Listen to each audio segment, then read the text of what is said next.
Imagine a force that can completely transform your life in ways you never thought possible. It inspires you to achieve great things, makes your days brighter, and makes you feel alive. That force is love. But have you ever wondered why falling in love feels so magical?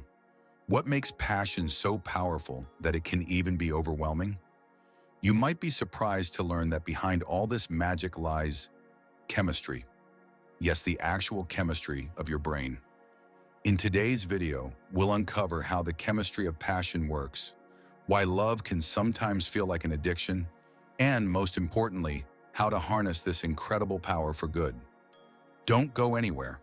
What you're about to hear could change your life forever. When you first fall in love, your brain experiences a real fireworks show. Dopamine, serotonin, oxytocin, adrenaline. These are just some of the chemicals that flood your system to create that magical feeling. But what's really behind this biochemical magic? Let's imagine a situation. Sarah and Jack met at a party. The moment their eyes met, Sarah felt her heart start to race.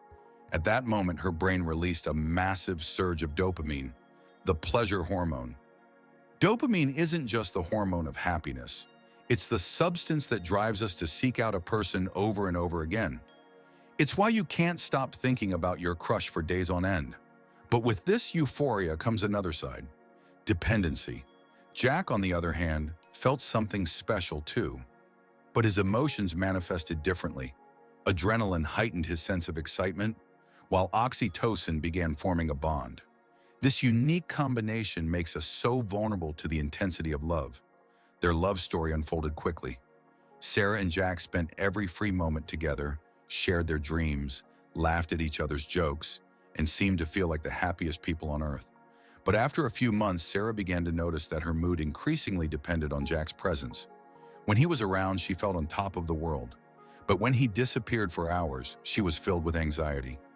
This is how the chemistry of passion works. It can be our best friend, but it can just as easily become our enemy. When your emotions hinge entirely on one person, it starts to resemble an addiction. Think about yourself for a moment. Have you ever experienced a time when you literally couldn't live without a certain person?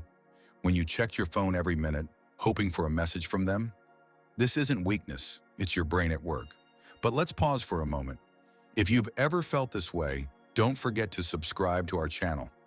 We explore the most fascinating aspects of love psychology, and I'm sure you'll find answers to many of your questions here.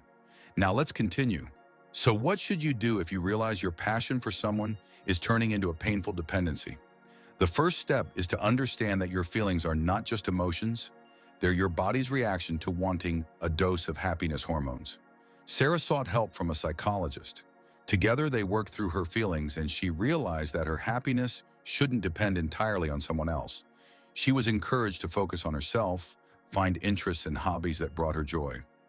Jack, noticing the changes in Sarah's behavior, began to value their relationship more. He saw that her happiness was no longer entirely tied to him, and this made their connection more mature. Sarah and Jack's story isn't just a love story, it's an example of how the chemistry of passion can inspire us, but also trap us if we're not careful. But remember, love is not just chemistry, it's also a choice to trust, respect, and support one another. If you ever feel that your emotions are getting out of control, stop and ask yourself, what do I truly want? Your happiness should be in your hands, not just in your partner's. Sarah learned to manage her emotions.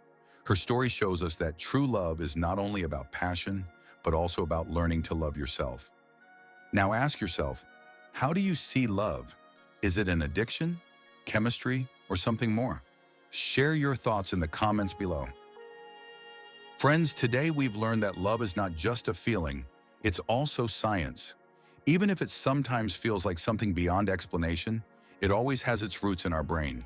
If you enjoyed this video, give it a thumbs up and subscribe to our channel. If this video reaches 5,000 likes, I'll create another exciting episode about how to avoid repeating the same mistakes in relationships. See you in the next video.